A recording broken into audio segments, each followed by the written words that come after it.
avons contacté par téléphone M. Hazem Aissam, expert en économie. Bonsoir. Quand on parle de la ville de Al-Amin, là on parle d'une nouvelle génération de villes de la bande non seulement technologie de haut de gamme très bien organisée, mais également on parle d'un plan d'investissement et de développement durable qui ne soit pas limité à 2-3 mois de la saison estivale. En commençant avec cette nouvelle ville de Al-Amin, ce n'est pas cette ville uniquement, mais c'est toute la côte nord qui sera vraiment en état de développement. Comment voyez-vous la réalisation de ce plan jusqu'à aujourd'hui? Alors, merci d'abord pour votre invitation. Je pense que la stratégie du gouvernement, c'est de développer la ville de Al-Amin après que ça a été abandonné pendant plusieurs années. Et c'était connu, cette ville-là, qu'il y a que c'est une zone dangereuse, parce qu'il y a des mines explosives qui datent de la période de la Deuxième Guerre mondiale. Alors, c'est très bien que l'État a pensé de développer cette partie de l'île pour éviter l'effrayance et non seulement de la population égyptienne, mais du monde entier, que cette zone est une zone dangereuse. Donc, ce n'est pas maintenant, mais au contraire, maintenant, c'est le développement, c'est la construction urbaine, c'est tous les complexes et les universités, l'industrie, de tout. Donc, je pense que ça ne sera pas seulement pendant l'été, mais aussi, il y a des gens qui peuvent, bien sûr, aller vivre pendant les 12 mois de l'année. Alors, ceux qui ont des universités et tout, et ça sera aussi un moyen pour l'industrie, pour développer l'industrie également. Et ça encourage aussi des investisseurs étrangers qui viennent investir, mettre leur argent en Égypte, et ça va donc augmenter les ressources de l'Égypte des devises étrangères. Oui. Alors oui, allez-y. Non, allez-y, je vous écoute. Je voudrais juste dire que dans le passé, non seulement les mines antipersonnelles étaient un obstacle, mais également le développement de cette région était difficile et coûteux car elle n'était reliée au reste du pays que par une seule route horizontale, à la mer.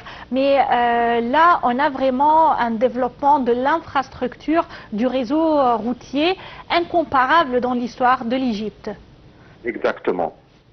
Moi, je valide tout ce que vous dites. Ça c'était vraiment un projet challengeeux et ce sera un excellent projet pour les futurs, non seulement pour cette génération, mais pour les futures générations. Oui. Donc, c'est devenu, moi, je pense que c'est devenu quelque chose comme la deuxième capitale de l'Égypte, comme la capitale administrative de l'Égypte, la ville de Al-Amin. Donc, il y a tout un développement et avec la croissance démographique de l'Égypte, parce que nous, on a une démographie galopante. Oui. Donc, on trouve maintenant des lieux où on peut attirer des citoyens pour aller vivre dans ces endroits, et au lieu qu'ils soient concentrés dans la ville du Caire, dans les grandes villes comme la ville du Caire, la ville d'Alexandrie, mais on peut attirer une grande partie de la population pour aller vivre dans Al-Amin pendant les 12 mois de l'année. Oui, et si vous me permettez, je peux également ajouter que la philosophie de développement de toute la côte nord est basée sur la création de villes durables et intelligentes. Et cela pour attirer les habitants et réaliser le développement urbain global dont vous avez mentionné, et non seulement dans les agglomérations ou à travers des villes intelligentes, mais également avec une superficie élargie d'agriculture. Exactement, voilà. Bien sûr, maintenant, on a besoin, bien sûr, de l'agriculture, l'industrie, tout cela. Nous avons besoin dans chaque nouvelle ville qui se développe, et surtout dans la côte nord de l'Égypte. Oui, alors ce méga projet prend la région entre Al-Amin et Saloum dans ce plan de développement pour l'agriculture et pour créer de nouvelles communautés urbaines au sud des régions des stations balnéaires. Exactement. Et aussi, ça crée non seulement des endroits où les citoyens égyptiens peuvent aller vivre, mais aussi, ça crée aussi des opportunités d'emploi. Oui. soit dans l'agriculture, soit dans l'industrie, soit dans l'industrie de la pétrochimie, le pétrole. Donc, il y aura bien sûr pour les jeunes et les générations pour aller vivre dans ces pays-là. Oui. Et qu'est-ce que vous en pensez du plan stratégique de l'État pour l'énergie dans cette région? Parce que je crois qu'il existe également un plan très ambitieux d'autosuffisance d'énergie pour la région de la Côte-Nord. Bon, on a bien sûr l'énergie éolienne, on peut avoir l'énergie solaire, mais également il y aura le grand réacteur nucléaire qui sera utilisé pour des fins pacifiques pour l'énergie renouvelable. Oui. Alors, l'énergie, donc la Côte-Nord, c'est connu bien sûr par des projets de raffinerie, de pétrochimie, bien sûr leur location qui se trouve à côté de la mer Méditerranée pour faciliter l'exportation des produits pétroliers étrangers. Donc ça se fait depuis des années. Donc il y a beaucoup de raffineries du côté d'Alexandrie. Et là, bien sûr, maintenant, l'État maintenant se vise de plus en plus au développement de la pétrochimie, des produits qui rentrent dans l'industrie du plastique et dans d'autres aussi industries, et aussi l'énergie solaire et l'énergie des parcs éoliens, et aussi la décarbonisation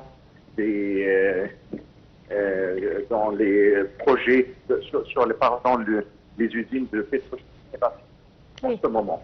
Oui. C'est ça, bien sûr, parce que maintenant, après avoir qu'on a eu le COP 27 et le COP 28, donc nous avons donc une stratégie de décarboniser le CO2 des usines pour protéger, pour la protection de l'environnement. C'est vrai, avec l'énergie propre, avec l'utilisation de l'hydrogène vert et tous ces projets dont l'Égypte encourage et adapte et adopte à ses besoins jusqu'à maintenant. Également, M. Hazem Assam, il y a un aspect très important, c'est que non seulement l'agriculture ou le tourisme ou l'énergie sont présents sur ce plan stratégique complet et global, mais également l'enseignement, puisque la Nouvelle Alameen est dotée d'une université vraiment renommée avec des spécialités et des filières qui vient comme centre de formation pour la jeune génération intéressée à la nouvelle technologie, à l'intelligence artificielle, à des domaines qui sont vraiment les domaines sollicités sur le marché du travail actuellement. Exactement, et c'est ce que le gouvernement en ce moment a comme objectif de développer l'enseignement et d'utiliser les moyens modernes de l'enseignement pour arriver à un niveau plus ou moins similaire que dans les pays développés. Et donc nous on amène bien sûr des cadres, et maintenant je pense que le Premier ministre a reçu aujourd'hui le ministre de l'Enseignement et de l'Éducation pour son plan de développement et des professeurs et des cadres de l'enseignement. Oui. Donc ils ont mis un plan pour faire ça, et là je pense que c'est critique qu'on puisse collaborer avec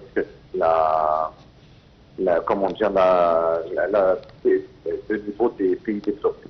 Oui, et également, ce qu'on vient de dire, c'est que cette ville n'est pas consacrée aux plus aisés ou les plus riches, mais pour toutes les couches sociales, puisqu'il existe, si on parle éducation, il existe des écoles étatiques et privées, il existe l'université avec toutes ses spécificités et ses filières, et il existe également, point de vue divertissement, des plages gratuites aux Égyptiens, et bien sûr il existe actuellement le grand festival de Alameen qui est en train de réussir au cours de sa deuxième saison cette année. Cette deuxième édition. Alors, maintenant, oui, dans une très courte période de temps. Oui. C'est grâce bien sûr aux efforts déployés par l'État durant ces années. C'était vraiment des projets challengeux, mais voilà, nous sommes bien y arrivés. Je crois que tout ça vient dans le cadre également de vie digne, Haya Karima. Ce slogan lancé par Monsieur le Président Abdel Fattah el-Sisi, puisque Exactement. Parmi les piliers d'une vie digne, c'est également de respecter l'être humain, et c'est ce que le gouvernement et l'État actuellement essayent de faire à travers, comme on a dit, ces activités offertes gratuitement aux citoyens égyptiens de toute la République qui peuvent visiter l'Alamein sans barrière et sans vraiment être arrêtés au portail avant d'entrer. D'accord, et voilà, ça c'est une ville aussi qui peut accueillir toutes les classes sociales du pays. Et également, si on quitte l'Alamein et on passe à d'autres endroits, toujours sur la côte nord de l'Égypte, on trouve qu'il existe actuellement d'autres projets d'investissement, méga projets pour toute la côte. On a parlé de l'Alamein, on a parlé de Ras el-Hekma et allant jusqu'au Saloum, ce qui est très important puisque le développement dans cette région, c'est également la protection de nos frontières. Bon, je crois qu'on a perdu l'appel avec notre interlocuteur, mais comme on vient de dire, ce plan de développement, non seulement pour garantir un niveau de vie digne aux Égyptiens, mais également c'est un plan stratégique qui vient pour protéger nos frontières et notre sol. Juste une petite pause et on enchaîne avec la suite de notre programme pour aujourd'hui.